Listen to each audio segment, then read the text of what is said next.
बिस्मिल्लाहिर्रहमानिर्रहीम। अस्सलाम वालेकुम नादरीन, आप यूट्यूब चैनल देख रहे हैं, मैं इमरान खान हूँ। नादरीन, सबसे पहले आज़ाद कश्मीर की बात करते हैं क्योंकि ये एस्टेब्लिशमेंट के लिए और हुकूमत के लिए अब दर्द सर बन गया।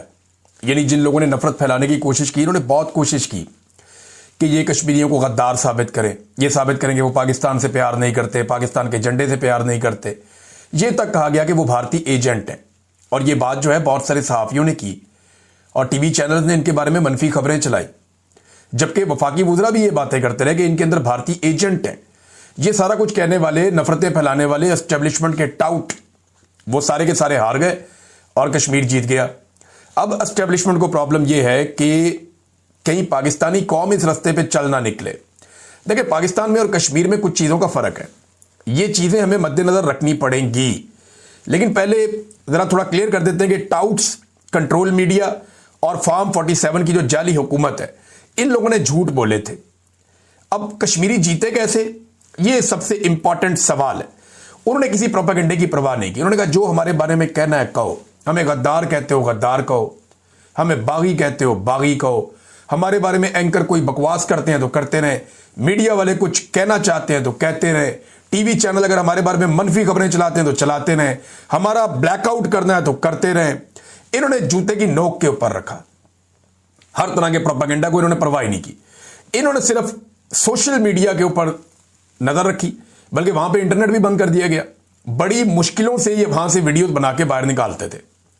अब जितनी वीडियो बाहर आती थी, ओवरसीज जितने भी मौजूद हैं, उन्होंने बड़ी समझदारी के साथ और बड़े तरीके के साथ इनका बयानिया पूरी दुनिया के अंदर फैलाया। तो सोशल मीडिया को इन्होंने अपनी ताकत के तौर पर इस्तेमाल किया और हुकूमत की जो तशद्दुद की पॉलिसी थी उसके सामने डट के खड़े हो गए।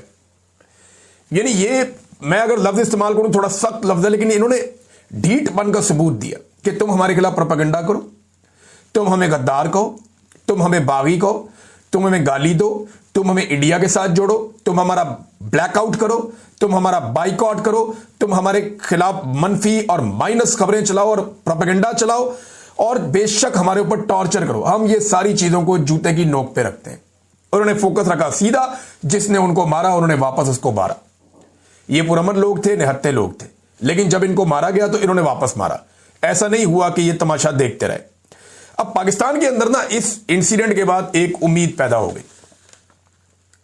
पिछले 3-3.5 साल से हम पाकिस्तान में बहुत ज्यादा फस्तायत देख रहे हैं। अब पाकिस्तान में यह बहस शुरू हो गई है कि क्या यह सब पाकिस्तान में हो सकता है। पाकिस्तानी तो इसके बारे में सोच ही रहे हैं, लेकिन एस्टेब्लिशमेंट और हुकूमत की नींदें भी उड़ी हुई हैं। उन्हें आइडिया है कि जो इनकलाब है वो घूमता घूमता पाकिस्तान के बहुत करीब पहुंच गया है। जो कुछ हमने देखा नेपाल में, फिर हमने देखा उससे पहले श्रीलंका में, बांग्लादेश में, आजकल ये चीजें दोहराई जा रही है मराकश में, अब ये कश्मीर में पहुंच गया और पाकिस्तान के दरवाजे पे दस्तक दे रहा है। पाकिस्तानी जो है ना, वो बड़े जबरदस्त लोग हैं, बड़े शानदार लोग हैं, बड़े तगड़े लोग हैं। ये कई मरतबा निकले हैं और इससे ज्यादा तादाद में निकले हैं, इससे ज्यादा मार खाई है, ताकत के साथ खड़े हुए। लेकिन प्रॉब्लम कहां आ जाती है? प्रॉब्लम 2-3 चीजों में आती है। नंबर 1, एस्टेब्लिशमेंट कश्मीर में वो सारा कुछ नहीं कर सकती थी जो वो पाकिस्तान में कर सकती है। यह हमें मानना पड़ेगा। यानी पाकिस्तानियों को थोड़ी रिजिलियंस ज्यादा दिखानी पड़ेगी। पाकिस्तानी जब जब निकले हैं, कश्मीरियों से ज्यादा बड़ी तादाद में भी निकले। बहुत बड़ी आबादी, बहुत बड़ी है ना। कश्मीर की तो आबादी छोटी सी है, बहुत थोड़ी सी, लेकिन यहां पाकिस्तान में आबादी बहुत बड़ी है। तो पाकिस्तान के अंदर लोग ज्यादा बड़ी तादाद में निकले। लेकिन हुआ क्या कि यहां पे लीडरशिप कंप्रोमाइज कर जाती है, लीडरशिप डर जाती है, पीछे हट जाती है, लोगों को छोड़ जाती है और उसकी वजह से हालात यहां तक पहुंच जाते हैं। अब वहां पे लीडरशिप थी ही नहीं, वो सारे ही लीडर थे, तो वो वहां पे बैठ गए। तो कौम को यह देखना पड़ेगा कि उन्हें खुद अपने अंदर लीडर तलाश करने पड़ेंगे, उन्हें खुद लीडर बनना पड़ेगा। देखिए, अगर पाकिस्तान तहरीक इंसाफ ने इमरान खान साहब को आजाद करवाना हो तो क्या उनके पास बाकायदा अक़वाम मुत्तहिदा की, यूरोपीय यूनियन की, दुनिया भर की जो तंजीमें हैं इंसानी हुकूक की, उनके बाकायदा डॉक्यूमेंटेड प्रूफ मौजूद है कि इमरान खान को बेगुनाह जेलों के अंदर डाला गया है। जो सजाएं इमरान खान को दी गई हैं, उसके साथ ज्यादती की गई है, आलमी सतह पे एक फैक्ट है ये। अब भी क्या उन्होंने ये साबित करना है कि जनाब इमरान खान को बाहर निकालने की कोई भी ऐसी कोशिश अगर हमने की तो जनाब हम कोई गैर आईनी या गैर कानूनी काम कर लेंगे। ये बात कश्मीर के लोगों ने नहीं सोचा कि आईनी क्या और कानूनी क्या है। उन्होंने सोचा हमारा हक क्या है, हमने वो हक लेना है। उन्होंने टारगेट सिर्फ अपने हक पे रखा और उन्होंने अपना हक ले लिया। 38 मुतालबात वो लेकर आए थे, 42 मुतालबात वो मनवा के वापस चले गए। आज वहां पे जिंदगी का पहिया वापस चल रहा है, लेकिन वो एक अलग किस्म का आजाद कश्मीर है। लोगों का कॉन्फिडेंस लेवल कहीं और है। लोग ओन कर रहे हैं एक दूसरे को। लोगों को लगता है कि ये खित्ता हमारा है, ये इलाका हमारा है, यहां पे हमारा सिक्का चलेगा। बाहर से आगे किसी ऑफिसर को यहां लाके बिठाया जाएगा और वो डंडे के जोर पे हमें चलाएगा, ये नहीं हो सकता। पाकिस्तान में ये फॉर्मूला हो सकता है, लेकिन देखिए ना, आजाद कश्मीर में एस्टेब्लिशमेंट उस तरीके से सामने सिक्योरिटी फोर्सेस को नहीं ला सकती जैसे पाकिस्तान में ले आती है। वजह यह है कि वो एक इंटरनेशनल मामला भी पाकिस्तान का चल रहा है, तो भारत भी उसको मैनिपुलेट करता है, इस्तेमाल करता है, उसके ऊपर आवाज उठाता है। लिहाजा पाकिस्तान अपना मुकदमा भी खराब नहीं करना चाहता था। दूसरा, पाकिस्तानियों को अब यह बात समझ लेनी चाहिए कि यही तरीका है, या घी सीधी उंगली से पाकिस्तान में नहीं निकलता। अगर आपने पाकिस्तान को आईन और कानून के मुताबिक चलाना है, अगर आपने बेगुनाह कैदियों को रिहा करवाना है, अगर आपने पाकिस्तान के अंदर जुल्म, जबर और फस्तायत खत्म करनी है, इंसानी हकूक की पामालियां खत्म करनी है, आजादी इजहार राय पाकिस्तान के अंदर राइज करना है और पाकिस्तान में मैंडेट का एहतराम करवाना है, तो फिर अवाम को यह घी सीधी उंगली से निकलेगा नहीं, इसको टेढ़ी उंगली से निकालना पड़ेगा, जैसे कश्मीरियों ने निकाला। जैसा मुंह वैसी चपेड़। अब एस्टेब्लिशमेंट को भी इस बात का खौफ है, हुकूमत को भी इस बात का खौफ है। देखिए होता क्या है, इसको जरा समझे आप। गोली बांग्लादेश में भी चली थी, लोगों ने वो इलाका खाली नहीं किया तो एस्टेब्लिशमेंट को सरेंडर करना पड़ गया।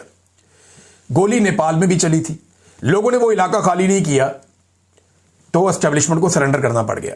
गोली श्रीलंका में भी चली थी, लोगों ने इलाका खाली नहीं किया तो सरेंडर करना पड़ गया एस्टेब्लिशमेंट को। गोली कश्मीर में भी चली है, लोगों ने इलाका खाली नहीं किया तो एस्टेब्लिशमेंट को सरेंडर करना पड़ गया। गोली डी चौक में भी चली थी, क्योंकि इलाका खाली हो गया, गंडापुर निकल गया तो बाकी लोग उसके पीछे चले गए, लिहाजा एस्टेब्लिशमेंट ने सरेंडर नहीं किया। अगर ये गोली एक ही दफा चलाते हैं और जितनी चला सकते हैं मैक्सिमम, लेकिन अगर लोग डट जाए ना तो फिर ये घुटनों पे आ जाते हैं फौरन। ये पूरी दुनिया का एक ट्रैक रिकॉर्ड है और यही होगा पाकिस्तान में जब भी होगा। बहरहाल ये आजाद कश्मीर के लोगों ने हासिल क्या किया, जरा ये आप चीजें देखें।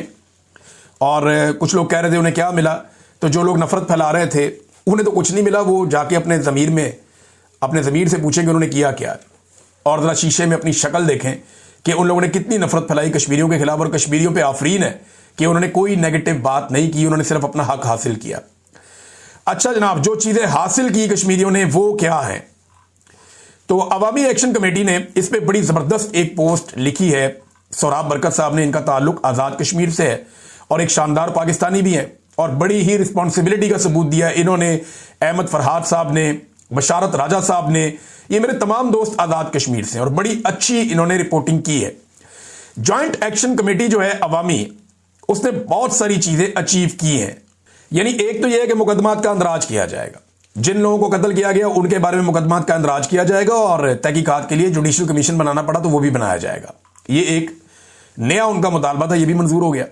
जानी नुकसान का मुआवजा दिया जाएगा, जितना सिक्योरिटी फोर्सेज को दिया जाता है उतना आम लोगों को दिया जाएगा। जख्मियों को 10 लाख रुपए दिए जाएंगे और 20 दिन के अंदर शोहदा की फैमिलीज में से किसी को सरकारी नौकरी फराम की जाएगी। फिर तालीमी बोर्ड्स के हवाले से इनका एक मुतालबा था, वो मान लिया गया। जमीनों का मसला था, वो भी मान लिया गया। बल्दियाती निजाम का मामला था, वो भी मान लिया गया। सेहत के इकदाम हैं, वो भी मान लिया गया। यानी हर जिले के अंदर MRI और CT स्कैन मशीनें फराम की जाएंगी। अब ये कोई भारत का मुतालबा है, और भाई पाकिस्तान से मुतालबा आ रहा है ना,